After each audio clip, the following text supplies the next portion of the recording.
Shalom Pak Bambang, saya mau izin bertanya, sebelum ada ciptaan Allah ngomong sama siapa? Mohon pencerahannya. Juga berkaitan dengan pertanyaan yang pertama, tentang kitab Kejadian pasal 1 ayat 26, 27. Nah, tapi kalau saya begini ya saudara-saudara, orang Yahudi itu sudah memperdebatkan ini sejak era gereja purba. Saudara bisa membaca tulisannya, perdebatan antara Justinus Martir, Justinus Shahid, itu seorang apologet gereja yang dia itu berasal dari Nikopolis, sekarang Nablus, hanya berjarak 30 km dari Bethlehem. Dia itu seorang filosof ya, yang kemudian menjadi Kristen, dan banyak sekali karya-karyanya termasuk dialog dengan Tripo. Nah, Kejadian pasal 1 ayat 26 itu sudah didiskusikan tuntas antara Justin Martir dengan Tripo. Nah, tapi sekarang ini kan era apa ya?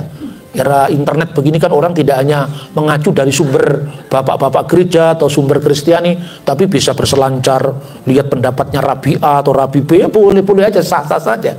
Nah, kalau menurut tafsiran Yahudi abad pertengahan, yang disebut kita di situ adalah sidang ilahi. Jadi Tuhan itu ngajak rembukan dengan para malaikat, kira-kira ayolah kita jadikan manusia menurut gambar dan rupa kita gitu. Tapi sesungguhnya itu abad kedua itu sudah diperdebatkan oleh Justin Martir.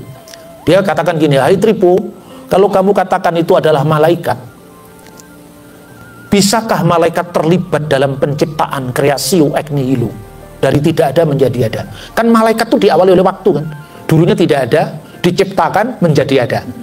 Lah Allah menciptakan langit dan bumi itu juga kreasio ex nihilo, dari tidak ada menjadi ada. Kalau Tuhan ngajak-ngajak malaikat dengan kata kita tadi untuk menciptakan, terus caranya membantu Tuhan bagaimana? Tuhan menciptakan dunia dari tidak ada menjadi ada, masa dibantu oleh sidang ilahi atau malaikatnya yang pernah tidak ada? Ayo kita ciptakan. Gimana cara membantunya? Ini pula kira-kira kejanggalan pikiran Arius yang kemudian dianatema oleh konsili Nisea. Nah, Arius kan mengatakan ada waktu di mana firman itu pernah tidak ada. Lah kalau firman tidak ada, siapa yang menciptakan firman? Ya Allah. Allah menciptakan firmannya. Bagaimana cara Allah menciptakan firmannya? Ya dengan berfirman. Lu katanya firmannya diciptakan.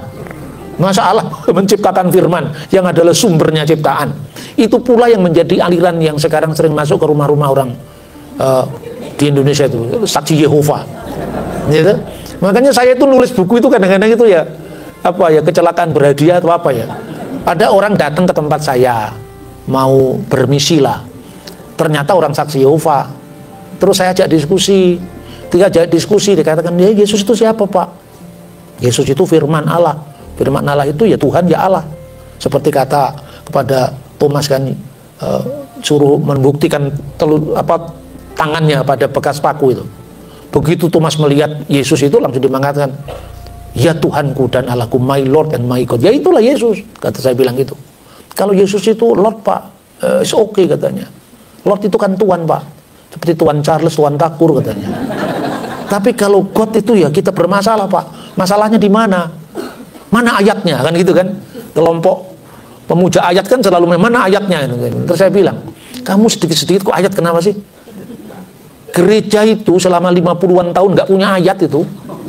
Karena gereja berdiri tahun 33. Surat-surat dalam perjanjian baru ditulis tahun 50-an. Berarti antara tahun 33 sampai tahun 50 itu kitabnya gereja apa? Ya perjanjian lama. Perjanjian lama bedanya apa dengan Yahudi? Nah itu di situ. Kalau orang Yahudi kan, Kristus itu kan bukan Mesias yang ditunggu-tunggu. Makanya dia masih menunggu yang lain. Dalam konteks seperti itulah perdebatan tentang sidang ilahi tadi.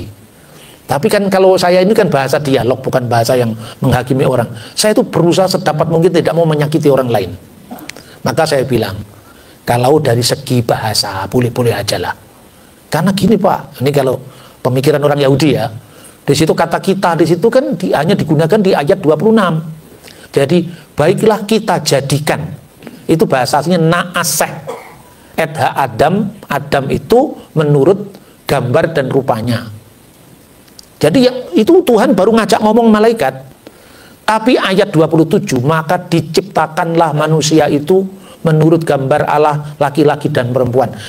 Ayat 27 itu menggunakan kata bara.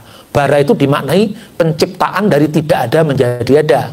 Kalau asah ya, asah itu asal katanya itu dari bahan yang sudah ada. Misalnya tempe dibuat dari kedelai, gitu. Dari kayu dibuat jadi meja, itu dibuat, dijadikan, tidak diciptakan. Tidak seorang pun di dunia ini yang bisa ngecat Lombok jadi merah. Tidak ada kan? Hanya Tuhan yang bisa ngecat Lombok jadi merah. Artinya apa? Itu penciptaan. Ayat 27 ini jelas, Allah lah yang menjadi subjek. Jadi malaikat tidak diajak mencipta. Oke. Kalau dari sudut bahasa boleh-boleh saja. Ini cara bahasa, gaya komunikasi orang Jawa ini. Jadi benar Pak, secara gramatikal benar saya bilang. Sama benernya. Gak ada yang salah sama benernya. Tapi coba renungkan lebih dalam. Kalau filsafat kan redik gitu katanya Romo Andre itu. Jadi kebenaran radikal itu harus seakar-akarnya. Itu kamu andaikan ketika manusia belum ada, malaikatnya diciptakan lebih dulu. Maka dalam kitab Ayub itu bintang-bintang fajar bersorak-sorai, itu kan malaikat. Lah karena malaikatnya sudah ada, malaikat katakanlah diajak diskusi sama Tuhan. Baiklah kita jadikan manusia menurut gambar dan rupa kita. Oke? Nah sekarang kita tarik mundur lagi. Sebelum malaikat diciptakan, sebelum bumi langit diciptakan, terus Tuhan bicara dengan siapa? Waduh ini sulit Pak. Nah itu makanya Tritunggal itu mengungkap yang sulit-sulit ini, yang kamu tidak pernah mikir. Maka misteri Tritunggal itu bisa dipahami orang-orang yang cerdas dan berpikiran holistik. Tidak hanya ngomong tentang aspek bahasa, nggak cukup aspek bahasa, harus aspek filosofinya seperti apa. Bicara tentang Tuhan itu kan bicara soal ruang dan waktu. Jadi apa Pak? Kembali kepada tafsiran para bapak gereja. Baca Santo Agustinus, baca Santo Irenaeus. Lah kenapa kok harus santo-santo Pak? Kamu Katolik apa Protestan apa Ortodok? Saya Protestan paham. Itu karena Protestan tidak ada santo, yang ada cuma santoso. Makanya ada sulit itu. Saya itu mengkomunikasinya dengan bahasa yang gampang-gampang aja. Gini loh. Orang Yahudi dulu kalau berdoa, ini saya bilang, orang Yahudi dulu kalau berdoa gini. Baruk atah Adonai Elohenu melek ha'ulam, Elohi Avram, Elohi Yisak, Elohi Yakub, makin Abraham. Terberkatilah engkau ya Tuhan, Allah yang Allah kami Raja yang kekal, Allah Abraham, Allah Ishak, Allah Yakub. Apa artinya itu? Makin Abraham, perisai Abraham. Allah yang diajarkan oleh Yakub itu Allah yang sama yang diajar oleh ayahnya Yakub, yaitu Ishak. Allah yang menyatakan diri di Bet-El zamannya Yakub, Allah yang sama yang menyatakan diri kepada ayahnya yang namanya yang disegani Ishak. Allah yang disegani Ishak yang menyatakan Pahat Yitzhak. Ini Allah yang sama yang menyatakan diri kepada Abraham sebagai El Shaddai. Jadi ada kesinambungan ajaran.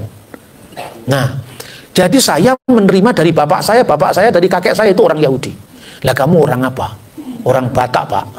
Kamu apa? Hutagalung. Hutagalung tidak pernah ada hubungan dengan Abraham, Ishak dan Yakub. Lah dari mana kamu dapat itu cerita tentang iman itu? Ya dari pendahulu saya Pak. Lah pendahulumu berarti bukan sekedar hubungan darah, tapi hubungan iman. Itulah yang disebut bapak-bapak gereja. Maka hormatilah pada leluhurmu.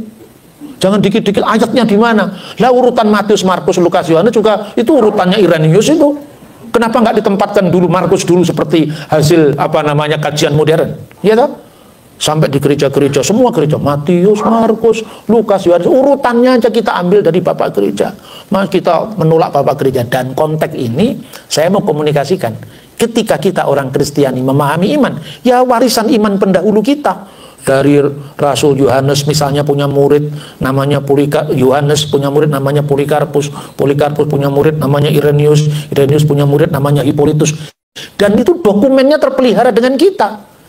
Katakanlah kamu sekarang tidak suka dengan gaya-gaya pemikiran saya, ngomong sejarah aja loh. Kalau kamu tahu Diponegoro, lebih suka makan rawon atau gudeg, lebih penting Sentot Prawiro Dirjo ketimbang saya dan Romo Atmo. Kita tidak pernah makan sama Pangeran Diponegoro. Bener gak?